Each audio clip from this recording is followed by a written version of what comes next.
So commonly we see one of two setups for businesses setting up in the UK. The first is a UK branch of a foreign company.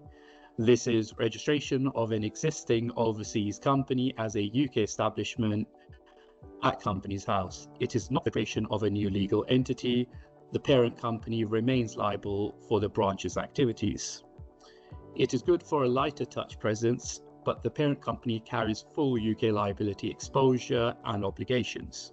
We often see this as being an accidental structure where the offshore company already has people or activities in the UK, and HMRC deem a PE already exists, creating a tax liability even before formally setting up. The second option is a UK subsidiary of the overseas company, so commonly a private limited company. The overseas company would incorporate a new UK limited company owned by the offshore entity. The subsidiary is a separate legal entity, so the liability stays ring-fenced from the parent.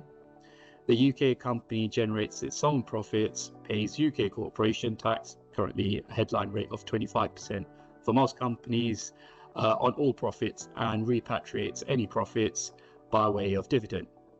Typically, this is the more popular structure for most businesses. It's worth mentioning at this stage that whilst other structures do exist for setting up businesses in the UK, these are not commonly used. For example, for larger operations, we don't normally see an individual setting up directly in the UK. Similarly, most partnerships are transparent flow-through entities under UK law, hence don't have a specific taxable base in the UK, so only introduce additional compliance obligations. Moving on, corporation tax in the UK is 25%, but can be lower for smaller companies with profits below 250,000 annually. It's normally chargeable on all UK activity, regardless of structure, but if it's a UK company, then it's chargeable on that company's worldwide income. Filing of the tax return is within 12 months of the accounting period end, and payment is within 9 months of that period end, unless the company or group is large enough to make payments quarterly.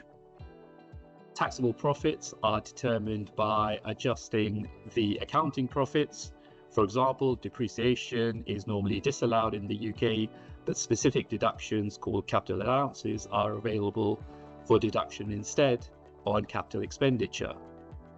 The UK also has a number of tax advantageous schemes such as research and development tax credits and tax-exempt disposals of trading subsidiaries under the substantial shareholding exemption. So finally, some other things to think about for businesses setting up in the UK.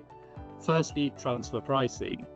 This is to ensure transactions between related parties are conducted on an arm's length basis, i.e. the value that would be used between unrelated parties to ensure any one territory's tax base is not eroded by reducing taxable profits.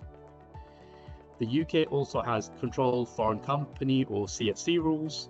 These are anti-avoidance in nature and ensure that where UK companies use foreign subsidiaries to artificially divert profits related to UK activities, these profits can then be taxed within the UK.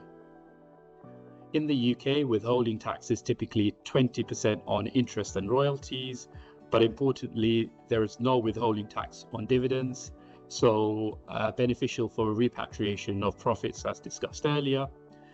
The withholding tax on interest and royalties can also be reduced under an appropriate double tax treaty, of which the UK has an extensive network. Finally, worth mentioning at this stage that the UK has implemented Pillar 2 rules for accounting periods beginning on or after 31st of December 2023. These ensure that UK-headed groups, as well as overseas-headed groups with a UK presence, are subject to a global minimum 15% effective rate of tax.